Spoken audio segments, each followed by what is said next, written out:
Let's bring Brett into the fold this morning. Brett, I want to go back to Joe Fuschi committing to LSU yesterday. When you saw that, what did you think about Joe heading back home? He's from New Orleans. What did you think about transferring interdivision and becoming an LSU Tiger? Well, I think we kind of saw that coming, being his hometown, being a Louisiana guy, and so, he wants to go back there. It's frustrating, when you have guys leave, but if they don't want to be here, some guys, they think it's a better opportunity. But, a lot of times you see it, even with the NFL and college, the grass isn't always greener on the other side. So a lot of these guys, they do transfer, and they think they're going to get a big payday and they're going to make a lot of things happen, but you're one injury away from not seeing the field again. So it kind of plays hand in hand. But I don't think all these transfers and these guys are going to make just massive moves and be, huge producers for all these other teams just moving forward, because I think you have to kind of get in and kind of see what's going to happen inside the locker room. And then obviously, like I said, about injuries. You have a lot of injuries that happen and guys, not necessarily play the whole season. Brett, I wonder if there was a coach or players that were talking to Joe prior to him announcing they're in the transfer portal. And I think that's an issue, what the transfer portal does. It's really hard to monitor every coach, every faculty member, and prevent them from texting players on other rosters. Can you prevent tampering in this situation when it comes to coach and player relationships at other schools? I don't think with the NIL, no. I don't think you can. And I think the NIL is way off of what it was intended to do. It was intended to provide kids, money at these colleges. It wasn't intended to get into a bidding war. And so you're going to have constant tampering. I mean, even if a guy gets just a phone, throwaway phone, I mean, you can do all kinds of things and they're not going to be able to catch it. And even if they do, it's going to be a slap on the wrist to the coach and the player's already going to be gone. You see that happening all the time with other things that have happened, and even the NCAA investigations take so long that a guy can move on and get 2 games or whatever. So it just makes it easier. Boosters makes it easier for the coaches to get that and for them involved in trying to get this money out there. And so they need to have somebody kind of step in and regulate it a lot more. All right, so let's go back to your playing days. If there was a place or a business or a service or something, you could have signed an NIL deal in your playing day. Back then, who would it have been? Yeah, I thought about that, and I don't think a whole lot of people would have given the snapper any money. I think if you just probably at the time have been somewhere to eat, because you've got everything going. Yeah. We didn't have the everything that they have now with the cafeteria, but it's just the food, because you've got, by the time that you're, after my second year when I went on scholarship, everything's paid for. You get a stipend check for, if you know how to handle money, you can actually live on your own. So, I mean, it's just being able to have some fun and be able to have some food. That'd be the biggest thing. Where would have been that place in, like, 04, 05? 04, I mean, Flying Burrito, we loved it. Firehouse subs. A really simple guy at the time. And I still like both of those places. So, there wasn't a whole lot. We used to eat Charlie's Chicken. It was right around the corner there. It's no longer there. And the chunks. Yeah, everything's gone. Everything's changed up now. Yeah, so that'd have been fun. It'd have been fun and probably some of that went on back in the day. So if you're Odom, if you're Pittman, if you're this staff, what's your next move? Obviously, you're trying to hit the portal, but I would think developing and having some faith in some of these younger players that are, A, coming into your program, but B, the ones that have not had much playing time have got to be a big part of your plan, is to bring along the guys that that have been on your roster. That's right. You got to get next man up. I mean, it's just like if an injury occurs, next man's up. We've got to make sure these guys are coached well, and we know that they will be, and make sure they're prepared. And so now it's just, you're in the off season. You're getting stronger and faster, and making sure you're getting kind of what you think is going to be your defense and your offensive players, and what your starters are going to be. But you don't really know until spring ball comes, and then obviously fall camp, and you get all the bodies there and kind of see how it plays out. And so you're just trying to do as much as you can to kind of prepare for the season. You're a lot of self-scouting on, with the coaches right now, you're self-scouting yourself on play calls, making sure that where you could be better in certain situations and certain scenarios of the game. And all those things will improve with the players as we get forward to next season, this coming season. So it's just really about preparation, taking some time off, getting ready, getting your mind right, and getting ready for another long year of, this transfer portal and COVID and football that you're going to have to deal with as you move into this season. Brett Goode with us here on the Morning Rush, part of the Henderson Phillips Employer Solutions team. Brett, one of the reports that we've talked about in the last week or so is the report out there that Texas A&M spent between $25 and $30 million on their recruiting class. And we got a good text from JR and Lowell talking about Texas A&M. They're only going to do that for 1 or 2 years, and if they don't win a national championship, the donors aren't going to get that type of money. When these big NIL deals come out, or when it's a team perspective or team concept, and you've got these donors contributing large amounts of money, what is their return on investment? Is the only thing they're looking for a national championship? I think so. You're gonna get a few things when you bring a guy in to do autographs or whatever your agreement is for that kid. But the biggest thing is for them to get a championship, and if they were able to do it, you're going to have a USC follow that, because we all know what they did back with Reggie Bush back in the day.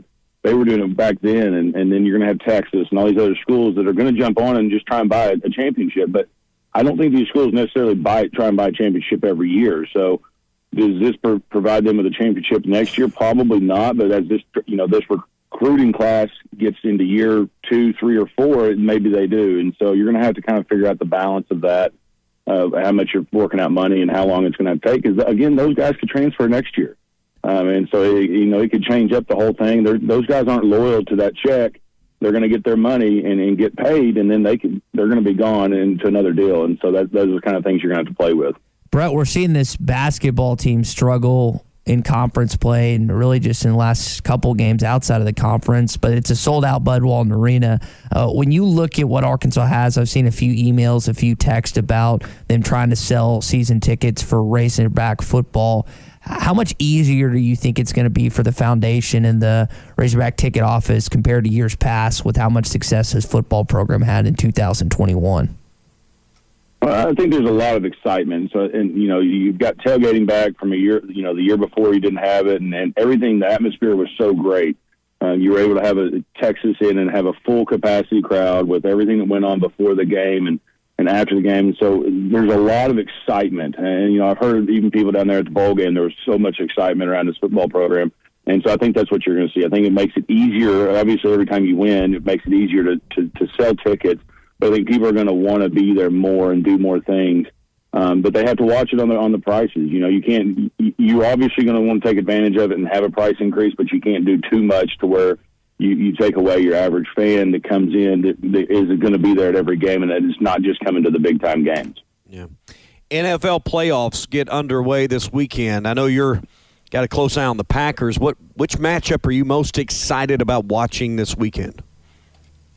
I think the first one, is obviously the Cowboys and the 49ers. I think that's a good matchup. We know the history that they had back and forth, playing in Texas, playing out there in Candlestick. So they have a huge history going on there. The Raiders and the Bengals, you don't really know what to expect with them because both teams have been so up and down this year. And then, the Steelers and Chiefs, everybody thinks the Chiefs are going to probably blow them out because the Chiefs have been on a run, but the Steelers defense has been good of late. So that's what's exciting is most of the games are going to be, they should be close. It's kind of all out type of battle and just really see kind of what plays out. What's the most important thing at this point under the new format with the NFL playoffs? I know, simple answers like don't turn the ball over are there, but what's something from a player's perspective that you may not think about or something that's not being written about or talked about that, hey, this is the important thing for a team behind closed doors to do at this point to make a run to the Super Bowl? Well, it's that execution because you've got you got the preseason football, and it's a certain speed. And then you got regular season, and it's a different speed. It's faster. Now you got the playoffs, and the game is that much faster because everybody knows, these teams will never be the same. You'll never see the same people on the same team. And so what you're going to have is the execution of the guys.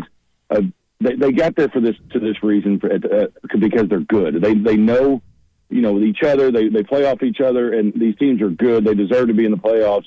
And so it's going to be the execution between them that they're talking about. They're saying, okay, this team is really good at doing this. Can we take this away and do something better? And that's what Bill Belichick, what they did for so many years with Tom Brady, and Tom has still done. So those teams, that their execution is the key, because it's, do you have a brain fart in the last 2 minutes of a game where you call a timeout where you shouldn't have, or you should have, you don't have a timeout to challenge a play with 2:06 left in the game, and so the other team gets away with one. So there's all these different scenarios that go in. It's the full-blown execution of the team.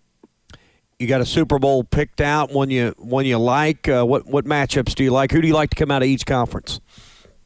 Well, obviously I'm going to pick the Packers. I think the great thing would be to watch the Packers and the Chiefs, because so many years ago, obviously when they had the first Super Bowl, to see a little rematch there, you got a lot of history. But then, for this region here, you're probably going to have a lot of people who want to see Cowboys Chiefs, because there's so many Cowboys and Chiefs around this area. So I'm going to root for the Packers. And on the AFC side, I know the TV people from nationwide would love to have the Patriots in Tampa Bay and seeing Bill against Tom. And so you're going to have all these scenarios kind of play out.